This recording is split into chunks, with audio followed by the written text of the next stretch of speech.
राम राम दोस्तों। तो ये वीडियो है सुंदरकांड के पहले की, जब मैं तैयारियां कर रही थी। जीवन में बहुत कुछ होता है और शायद प्रभु की मर्जी के बिना तो कुछ भी नहीं होता। हमको लगता है कि हमारे जीवन में जो सब चल रहा है सब कुछ ऐसे ही मिल गया या ऐसे ही हो गया। तो मुझे लगता है कि कहीं ना कहीं इसमें प्रभु की मर्जी 100% होती है। क्योंकि कई बार होता है हम कुछ और सोचते हैं और हो कुछ और जाता है। तो जब तक प्रारब्ध नहीं होता तब तक तो कुछ भी नहीं होता है। तैयारियां चल रही हैं और एक चीज होती है कि जब करने वाले आप हो, मतलब मैं क्या, वो तो बोलती हूँ ना कि भगवान ही सब कराता है। पर जो फिजिकली इस संसार में जो करने वाले, जैसे मेरे से ही होके सब कुछ होना है घर में। तो हर परिवार में ऐसा होता है कि किसी एक से ही सब कुछ होना होता है। ऐसा नहीं कि हर कोई हर काम को कर सकता है। और ये आज की ही नहीं बात है, ये सदियों से चली आ रही है चीज़ें कि आप देखेंगे हर परिवार में एक सदस्य होगा जिससे ही सब कुछ होके जाना होता है। और आजकल तो फिर भी लोग इन्वॉल्व होते हैं। पहले के टाइम में सब कुछ एक गृहिणी के ऊपर ही सारी कुछ हो सारी चीज़ें होती थी। बच्चे इन्वॉल्व होते हैं, अच्छी बात है, बच्चों को इन्वॉल्व करना चाहिए। मैं कभी भी बच्चों को इन सब चीज़ों से दूर नहीं रखती कि बच्चे हैं, इनको नहीं पता होना चाहिए। बच्चे हैं, तो उनको सीखना होता है। जब वो हमारे साथ होते हैं, जब वो हमारे कामों में हाथ बटाते हैं, तो उनको बहुत सारी चीज़ें प्रैक्टिकली वो लाइफ के बहुत सारी चीज़ों को समझ पाते हैं। हम ऐसा नहीं कह सकते कि नहीं तुम दूसरा काम कर लो, मैं ये कर लूँगी, नहीं तुमको इन्वॉल्व होना है। पहले हमने बड़ी मेहनत करी और एक बैकग्राउंड तैयार किया, बट हमारे पास कुछ फ्लावर्स कम हो गए, तो फिर हमें इसको ड्रॉप करना पड़ा, हमें कुछ और बनाना पड़ा। और सब कुछ कैसा होता है कि दिन में तो बाकी घर के काम रहते हैं, बट जब रात को हम फ्री हो जाते हैं सब काम हम खत्म करके, तो अगर घर में कुछ एक्स्ट्रा है, कुछ फंक्शन है या कुछ उत्सव है जिसको हम सेलिब्रेट करने जा रहे हैं, तो अक्सर मेरी जो तैयारियां होती हैं वो रात को ही होती हैं, जब मैं आराम से कर पाती हूँ। क्योंकि बीच में हमारे डेली रूटीन के काम बहुत होते हैं, तो डे टाइम में तो कुछ भी पॉसिबल ही नहीं होता है, मुझे ऐसा लगता है। और उसके साथ ही साथ बच्चों की शरारतें, उनकी मस्तियाँ और सब कुछ चलता रहता है। और उसमें एक माँ का जो चिल्लम चिल्ली बोलते हैं ना, हम आम भाषा में बोले चिल्लम चिल्ली, तो वो भी चलता रहता है। और कोई भी इससे परे नहीं है, ये हम सभी के घरों की चीज़ें होती हैं, हम सभी के घरों में ऐसा होता ही रहता है। आज बहुत दिनों के बाद वॉइस ओवर कर रही हूँ क्योंकि वीडियो बनी हुई थी, बट एडिटिंग के लिए मुझे टाइम नहीं था। मैंने सोचा शेयर करती हूँ कि हम छोटी सी जगह को भी, छोटे से भी एरिया को खूबसूरत बना सकते हैं। वैसे तो ज़रूरत नहीं होती है, आप देखें तो घर पे आते, घर साफ सुथरा है, पाठ करते और हो जाता। पर जब आप कुछ थोड़ा सा भी डेकोरेट कर देते ना, कुछ चीज़ें रहती हैं, तो आप उसको और भी खूबसूरत बना देते हैं। उसकी पॉजिटिविटी और उस जगह की ऑरा और बढ़ जाती है। और उसके साथ-साथ पता है, जब आप कुछ करते हैं तो उसमें जो आपकी फीलिंग्स होती है, जो वाइब्रेशंस होती है आपकी, वो कमाल कर देती है। उससे उस जगह की, उन चीज़ों की, हर चीज़ की जो पॉजिटिविटी है, वो एक डिफरेंट लेवल की हो जाती है। और सच पूछूँ तो मैं तो एक क्राफ्टोलिक पर्सन हूँ, मुझे तो सजाना-सँवारना वैसे भी बहुत पसंद है, चीज़ों को नए ढंग से रिप्रेज़ेंट करना। तो मेरे पास तो जभी भी मेरे ऐसे भी जो भी फेस्टिवल होते हैं, मैं घर को डेकोरेट करती हूँ। भले मतलब पतिदेव तो बोलते हैं क्यों इतना करती हो, क्योंकि फिर थकान हो जाती है, नो डाउट कि आप जब पूरे टाइम भाग-भाग के कुछ ऐसी एक्टिविटी करते रहोगे तो होगी ही होगी ना। एक तो फेस्टिवल होते हैं तो अलग कुछ होता है, देन ये। पर जब अच्छा लगता है तो आपको करना चाहिए। ये नहीं कि करने से आलस, आलस नहीं, करो आप, आपको अच्छा लगेगा। और जब आप इस तरह की एक्टिविटी करोगे, तो आपको खुद ही चेंज लगेगा। जीवन में आनंद और उत्सव प्राप्त करने के लिए ना, सबसे पहले खुद को खुश करने के लिए एक बोलते हैं पॉजिटिव जीवन शैली को अपनाना पड़ता है। फिर परिवार, बच्चे, दोस्तों के साथ जो हमारा रिलेशन होता है ना, वो भी एक डिफरेंट लेवल का होता है। और दूसरों को खुश करने के लिए होता है, दूसरों को खुश करने के लिए। पर आपने कभी देखा है कि इससे हमें कितनी खुशी मिलती है? हम घर को सजाते हैं इसलिए नहीं कि दूसरा आके क्या कहेगा। हम वहाँ रह रहे हैं, हम वहाँ पर जी रहे हैं, हमारा घर कैसा होगा ये हमें पता होना चाहिए। हमें उन चीज़ों को जीना होता है, हमें उस चीज़ का आनंद लेना होता है। मतलब कितनी भी रचनात्मकता बोलें या उसकी पॉज़िटिविटी बोलें, उन सब के लिए हमको मेहनत करनी होती है, ना कि किसी और को। जीवन में जिसको जितना मिलना है, उसको उसके भाग्य का ही मिलेगा। कुछ ऐसा नहीं कि एक्स्ट्रा मिलेगा। आप एक्स्ट्रा किसी से कभी भी कुछ छीन के नहीं ले सकते हो, चुरा के नहीं ले सकते हो। अगर वो आपका है, तो आपको ही मिलेगा और अगर आपकी किस्मत में वो चीज़ें नहीं हैं, आपको नहीं मिलने वाली हैं, तो आप लाख कोशिश कर लो, वो आपकी नहीं होंगी। तो कई बार होता है कि हम किसी चीज़ पे अपना हक जमा लेते हैं, पर हक जमाने से हमारा कुछ नहीं होता है। 4 प्रशंसा कर रहे हैं तो खुशी नहीं, 4 निंदा कर रहे हैं तो हमको दुःख नहीं। सुख-दुःख में लाभ-हानि और जय-पराजय सब कुछ एक समान भाव में होना चाहिए। तभी जाके ना जीवन में हमें असली आनंद और असली सुख प्राप्त होता है। कुछ चीज़ें बहुत ही कम समय के लिए होती हैं।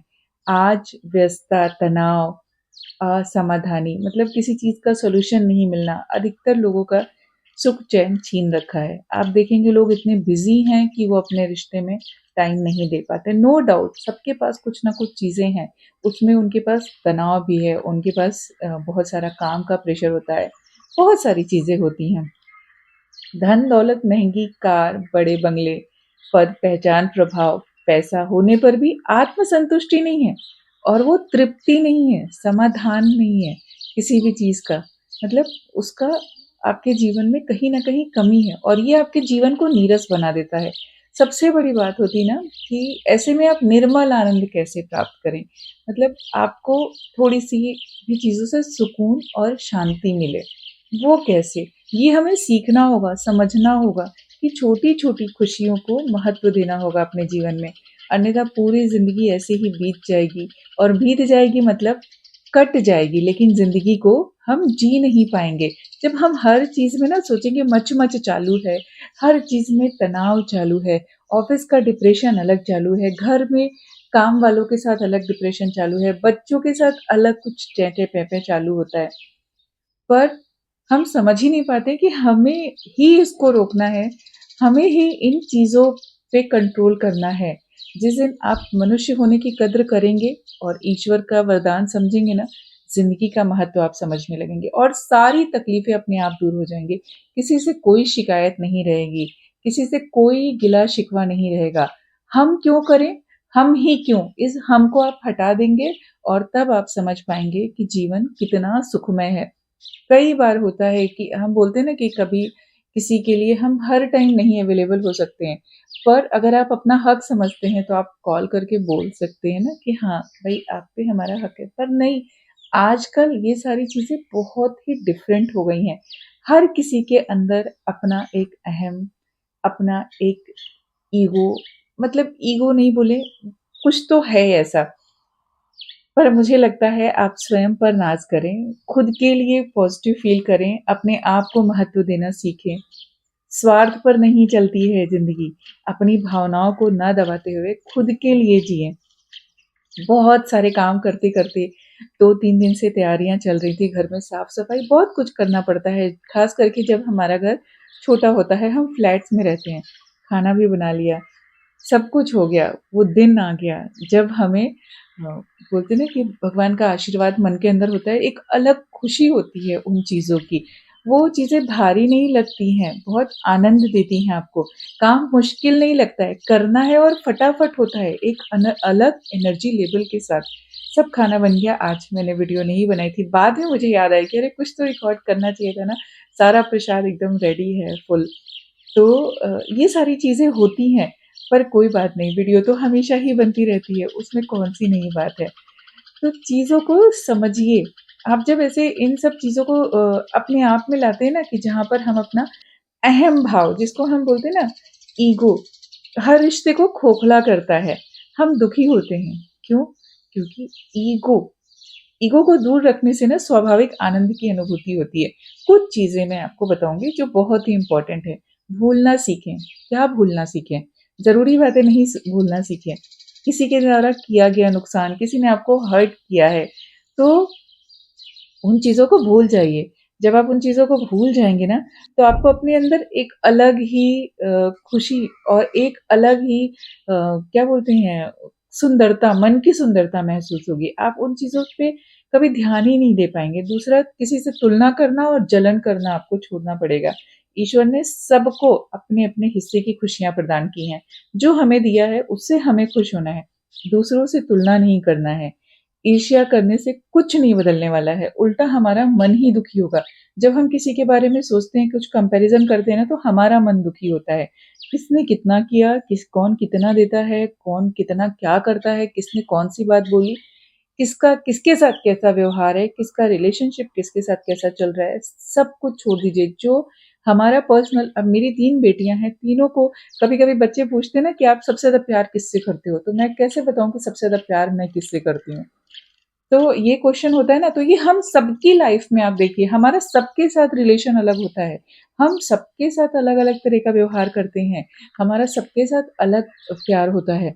हम ये नहीं कह सकते कि आपके साथ कम है कि ज़्यादा है। हमारा और आपका लेवल अलग है। हमारा और इनका लेवल अलग है। हमारा और ईश्वर का लेवल अलग है। तो हम लेकिन अपने मन में एक वहम डाले रहते हैं कि हमारा इसके साथ रिलेशन ऐसा। ये नहीं करना है हमें। कुछ चीज़ें हैं जो हमें सीखनी चाहिए। तारीफ़ करना सीखिए, दूसरों की तारीफ़ करिए और खुलकर दूसरे की प्रशंसा करिए यार। क्योंकि ये जो चीज़ें हैं ना, आपको जीवन में आगे लेकर जाएँगी, और ये जो सारी बातें मैं आपके साथ शेयर कर रही हूँ ना, काम को करते-करते, किसी भी समय मैं बच्चों के साथ ये सारी बातें खुलकर करती हूँ, उनके तरीके से करती हूँ, क्योंकि मैं उनको बिठा के नहीं सिखा सकती, उनको समझा नहीं सकती।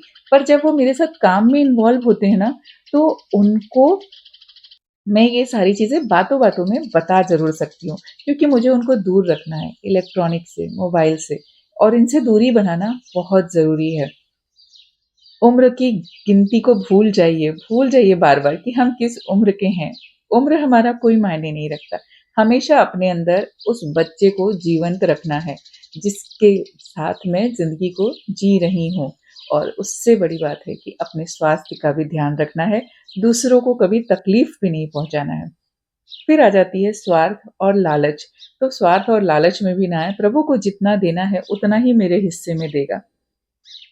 अच्छाइयाँ ढूँढे लोगों में, लोग बहुत अच्छे हैं, है ना? आत्मावलोकन करने का प्रयास करें कि हम किसके साथ क्या कर रहे हैं, तो हमारा अगले साथ दिन भर की 10 मिनट जो है ना, दिन भर में 10 मिनट खुद के लिए निकालिए, सब कुछ अच्छा होगा, और ईश्वर पर असीम विश्वास रखिए, क्योंकि वो सब कुछ देगा आपके जीवन में।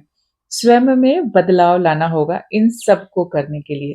तो अंत में सारे दुःख और परेशानियों का समाधान हम स्वयं में ही ढूँढ पाते हैं, खुद के अंदर खोज पाते हैं।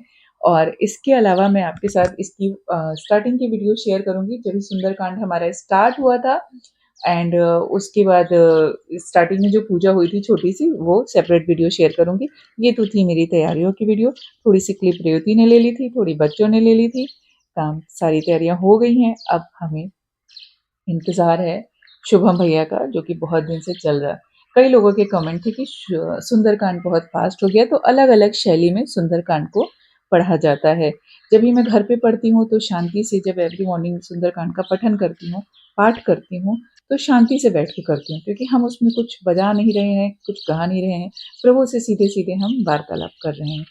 परंतु अलग-अलग शैलियों में गाया जाता है। जब आप ऐसे एक उत्सव के तौर पे करते हैं, तो हाँ जी, वहाँ पर थोड़ा संगीतमय हो जाता है, थोड़ी-सी ढोल के साथ, थोड़ी म्यूज़िक के साथ, तो उसका आनंद अलग ही होता है।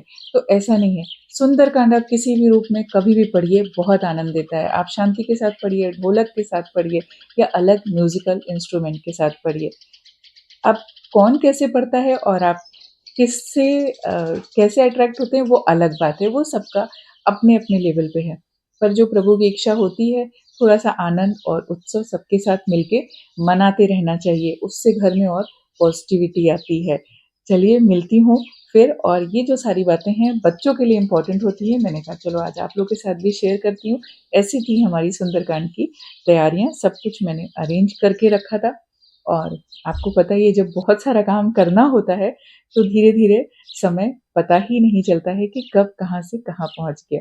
रेवती जी बहुत सुंदर सी माला लेकर आई थी प्रभु के लिए, और वो मैंने वो वीडियो में दिखाई थी, बहुत अच्छी लगी। हमारे पंडित जी को भी अच्छी लगी। पंडित जी मतलब जो शुभम भैया के पिताजी हैं, उनको भी बहुत अच्छी लगी थी, बहुत खूबसूरत सी माला थी। घर सज गया है, अब बस इंतज़ार है, तो मतलब एक अलग लेवल की खुशी होती है ना आपको, कि आप झूम रहे होते हैं, आपको कुछ पता ही नहीं चलता है। तो सेम ऐसी ही फीलिंग्स मेरी भी थी। So thanks for watching this video. Video अच्छी लगी हो तो लाइक, शेयर और सब्सक्राइब करिए चैनल को। लोगों के साथ शेयर करिए। बहुत सारी बातें, बहुत सारी पॉजिटिविटी की चीज़ें मैं आप लोगों के साथ शेयर करूँगी, जो कि हमारे बच्चों के लिए इम्पोर्टेंट होती है। जय सिया राम।